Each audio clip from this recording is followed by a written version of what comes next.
Hey guys, welcome back to Face Hacking, the Science of Attraction. As mentioned in my earlier videos, the channel will be divided as such into these 7 categories, the first of which is the core series. If you are new to this channel, please watch my introduction video labeled in red before proceeding.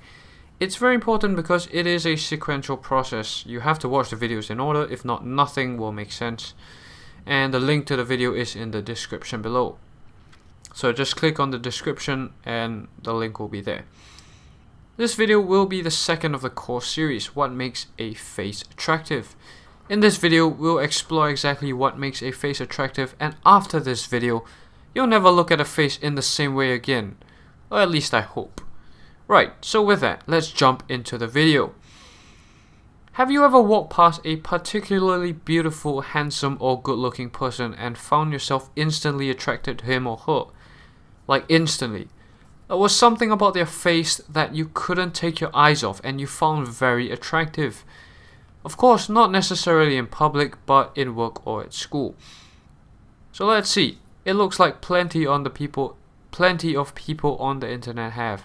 It seems like this person also thinks being pretty has its advantages. All this is pretty fair. Right, so we're going to take a quick look online to see what other people think makes a face attractive. Let's see here. This woman from our Ask Woman thinks it's science out that it's symmetry. This Captain guy from Ask Reddit thinks it's confidence. You know, you just need to be confident. Okay, he seems pretty convinced. This orthodontist Mike Mew says on his YouTube channel it's down to some kind of bone structure or dimension, which he is entirely correct. This channel Looks Theory thinks it's golden ratio. Fair enough. Now this channel again somehow thinks it's this thing called forward growth. This is the closest he's got so far. Not bad. Yes, forward growth has something to do with it. He's on the right track. And this viewer wants to know what this divine forward growth is related to. Is it related to testosterone? Viewing further comments, there seems to be plenty of indecisiveness and disagreement on what this forward growth is caused by. And of course, we'll explain this 2 videos later. And lastly, some people think you need to be a psychopath to be attractive. Okay, this is quite a common stereotype because people think women are attracted to dark triad traits.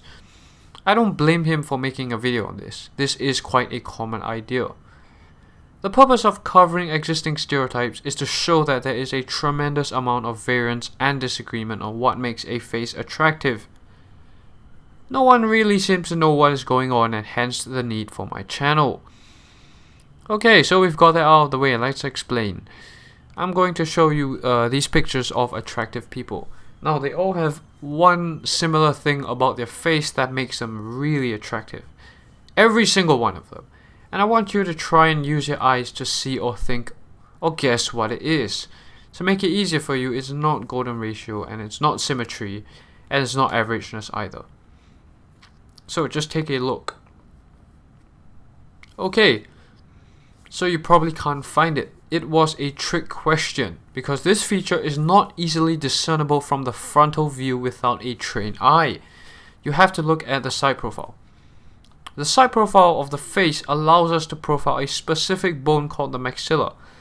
I'm going to argue that most attractive people have very well developed maxillas.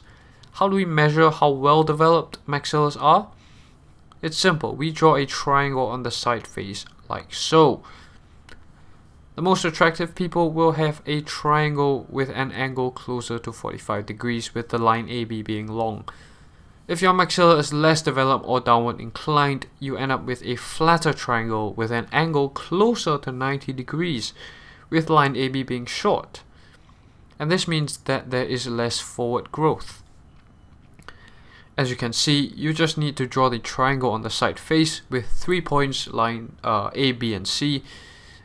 Point A being the edge of the nose here, point C being the edge of the eye, and point B being the intersection of these 2 lines when you draw a line straight down from point B and a line straight horizontal from point A, and that gives you your maxillary triangle. So let's test this theory out with some faces from the side profile. As you can see, the general rule is that less attractive faces all have this flatter maxillary triangle closer to 90 degrees, while more attractive faces have their maxillary triangle close to 45 degrees, with line AB being the difference.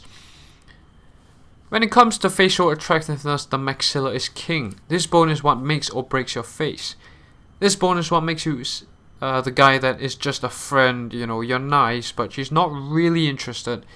And the guy she seems to drop everything for and do whatever he wants. It is simply a matter of maxilla. We'll explore how maxilla affects female behavior in the next video. But for now, how do we quantify an attractive face? Okay, so what is the maxilla? This is the maxilla. The maxilla can be divided into 3 dimensions: width, height, and projection. Together they form a triangle. The first dimension is width. How wide this part is determines if your face looks like this, with a very narrow smile of 6 teeth, or a wide teethy smile showing 12. Contrary to popular belief, Julia Roberts actually doesn't have any extra teeth, she just has a very broad maxilla. So how do you judge maxillary width? Just look at the number of teeth showing, 6 being narrow, 8 being average, and 10 to 12 being good or celebrity level. As you can see, Julia Roberts has 14 teeth while smiling, which is probably the widest maxilla ever. And of course, she is renowned for her famous smile, so now you know what causes it. Now you know what influences how broad or narrow your smile is. It's entirely due to the maxilla. And the second dimension is called height. Maxillary height will determine the length of your midface. As you may already know, the longer your midface is, the less attractive. This is what happens when your maxilla is long, which is unattractive, and you get a long face, as compared to these maxillas which are compact. What actually is happening is this. You can see how the bone is physically angled downwards, and as a result the height increases and you get a long face. Hence, the maxilla is what determines the length of your nose and your midface. Okay, on to arguably the most important dimension, maxillary projection. This measures how forward grown the maxilla is. As you can see, there has been too much damn debate on what exactly is forward maxillary growth. Forums like Lookism are confused and they can't seem to decide how to explain maxilla. They keep arguing amongst themselves, so let's clear this up. This is how you measure forward growth. Now, let's take a look at the difference that forward growth can make. This is how you do it. This is the correct method to assess how projected or forward grown your face is. If you wish to increase the accuracy and account for the head angle or tilt, as some people may be tilting their head downwards or upwards, which does affect the angle, you can draw a line that is a tangent from the lowest point of the earlobe to the midpoint of the philtrum. Raise the line such that it touches the end point of the nose like so without adjusting the angle. Now you have your base, you can draw your maxillary projection.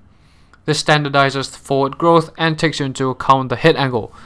Let's take a look at this guy. On initial inspection, he looks like he has a forward growth. He looks like he has a decent amount of forward growth at least, but he's actually not that attractive. Now, use my method to account for his head tilting upwards, and he has a poor maxilla as indicated by the very narrow maxillary triangle. This ends the head angle yellow debate that we saw Lookism arguing about earlier. Okay, as you know, if you notice, these dimensions all come together to form a triangle on the side profile. If you take height and projection together, you connect them together, they form a triangle. This is of course called the maxillary triangle and of course is the channel logo. Now you know what the triangle is all about. Let's take a look at the faces that we saw at the start, which we deemed were very attractive. And I recall that I said they had one common feature amongst them, not visible from the front.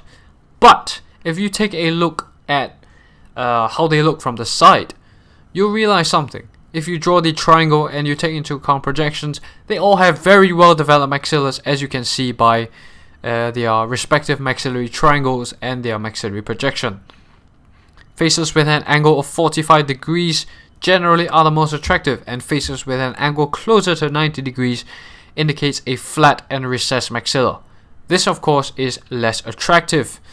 As a general rule of thumb, the flatter the triangle, the less developed the maxilla. This is because the maxilla is inclined downwards, causing the mid-face to lengthen and the triangle to flatten. Notice how all celebrities have this signature maxillary projection.